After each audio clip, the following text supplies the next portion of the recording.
پہلی حدیث، ایک بندہ سی کوڑ دا مریض، کوڑ جہاں جسم تے کوڑے تے سارا جسم گلایا ہوئے، اس مرض چ مبتلا سی۔ وہ آیا تے آپ صلی اللہ علیہ وآلہ وسلم نے اپنے پیالے دے وچوں اپنے نال انہوں کھانا کھلایا، اپنے پیالے دے وچوں اپنے نال انہوں کھلایا بھی نال کھادا۔ ایک گل، ایک حدیث پاک۔ دوسری حدیث پاک آپ نے فرمایا کوڑ دے مریض کو جنوں کوڑ دا مرض ہوئے ان دے کولوں اینج دوڑو جویں شیر نوں ویکھ کے دوڑ دے، مطلب دور جاؤ۔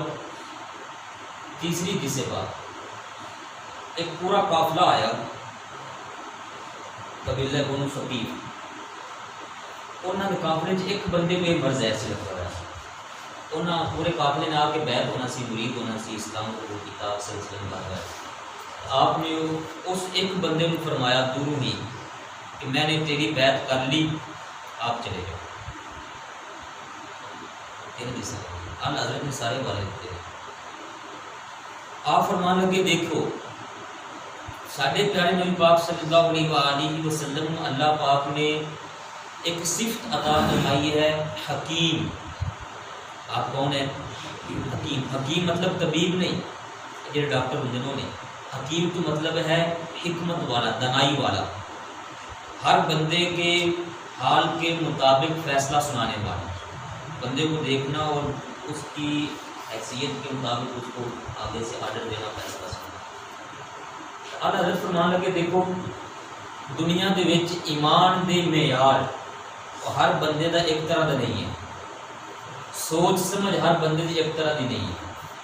ماشاء اللہ بیٹھے ہیں بڑے بندے کی ڈوز ہوندی اور طرح دی ہوندی ہے، چھوٹے بندے کی ڈوز دوائی دین دی جڑی دی مقدار اور طرح دی ہے، بڑے بندیاں دی مقدار اور طرح دی، جڑا گھنا بیمار ہوگی ان دی مقدار اور طرح دی، تھوڑا بیمار ہوگا ان دی مقدار اور طرح دی۔ اعلیٰ حضرت نے فرمایا کریم آقا علیہ السلام کی یہ صفت ہے حکمت، وَيُعَلِّمُهُمُ الْكِتَابَ وَالْحِکْمَةَ، حکمت۔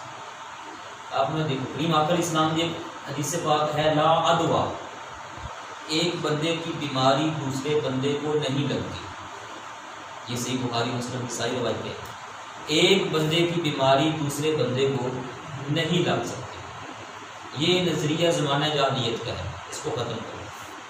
سوال ہوا جی پھر آپ نے کوڑ والے بندے کو اپنے کول کیوں نہیں آن دیتا؟ کوڑ والے بندے کے بارے کیوں فرمایا کہ ان کو دوڑو ایویں جیویں دوڑ دے ہو شیر کو؟ حضرت ان کا خلاصہ فرما دے گا۔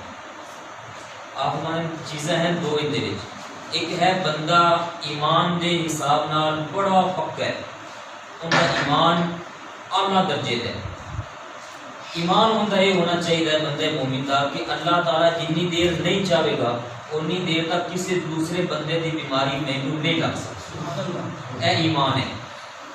لیکن آپ نے فرمایا چونکہ عوام دے وچ ہر طرح کا بندہ موجود ہے، ممکن ہے ایسے پکے ایسے درجے تے ایمان والا بندہ نہ ہوئے، انہوں سے یہ ہوئی حدیث سنا دے گی کہ چل بھائی تو کرونا کے مریض نہ لگ جا، کوڑ والے نہ لگ جا، یا ٹی بی والے کے نام لگ گیا، کچھ نہیں ہوئے کرتے ہیں، ممکن ہے کہ وہ نام لگے ساڑھے کہن تے ان کا اپنا ایمان اتنا مضبوط نہ ہوئے، اللہ تعالیٰ دی رضا کے مطابق انہوں بھی وہی طرح کی بیماری لگ جائے گی، اسی طرح بیماری لگ جائے گی، اس بندے کا ذہن کی بن جائے گا کہ مینوں بیماری ادھر لگی ہے، مینوں بیماری کتوں لگی، ان کا ذہن نہیں بنے گا میں ان کے نیڑے گیا اس وجہ مینوں یہ بیماری لگ گئی۔ کریم آقا علیہ السلام نے اس بندے کے ایمان کی حفاظت کردے ہوئے فرمایا کہ اگر ان کا یہ نظریہ بن گیا کہ بیماری مینوں ان کی وجہ تو لگی ہے، اس بندے کا ایمان خطرے پہ جائے گا۔